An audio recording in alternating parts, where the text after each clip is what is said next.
Hello everyone, today we are going to study about Rutherford's atomic model. So Rutherford's atomic model was based on his iconic alpha particle scattering experiment. In this experiment, he took a gold foil. He chose the gold foil because gold is the most malleable metal. It could be beaten into very thin sheets.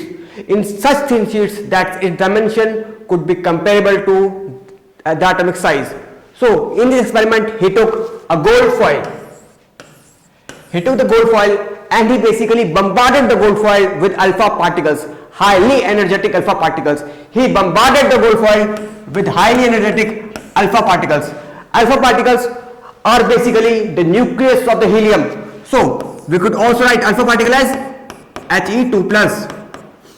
You should know that alpha particles are highly positively charged as well as they are highly massive particles because the mass number of the helium is 4. Therefore, alpha particles are highly positively charged as well as they are very massive particles.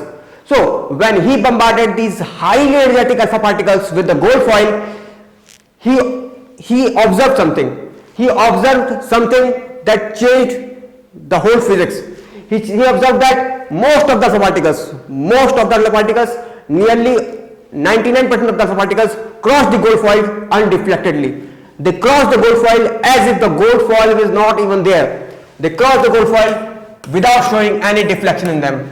On the basis of this observation, he concluded that there must be a lot of empty space. There must be a lot of empty space inside an atom.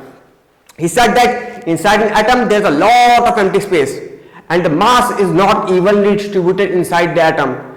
This was contradictory to the Thomson's atomic model, which said that the mass is uniformly distributed inside an atom. So he said that the mass is not uniformly distributed and most of the space inside the atom is empty. His second observation was that very few of the alpha particles get deflected at various angles. He observed that very few alpha particles get deflected at various angles. On the basis of this observation, he concluded that there must be a highly positively charged center inside an atom. Inside an atom there must be a highly positively charged center which also should be very massive. It should be very massive as compared to alpha particles. Otherwise it could not have been deflected these highly energetic alpha particles. So he said that inside an atom all of its positively charged as well as all of its mass is concentrated at its center, and he called this center as a nucleus. He said that inside an atom there is a positively charged center which may contain any number of protons. Inside an atom there is a positively charged center which contains most of the mass of the atom. Most of the mass of the atom is concentrated at this nucleus, and about the electron he doesn't get any idea from his experiment. So he just simply correlated it with the planetary motions. He said that just like the planets revolve around the sun at various orbits, similarly the electron would be revolving around the nucleus at various possible circular orbits.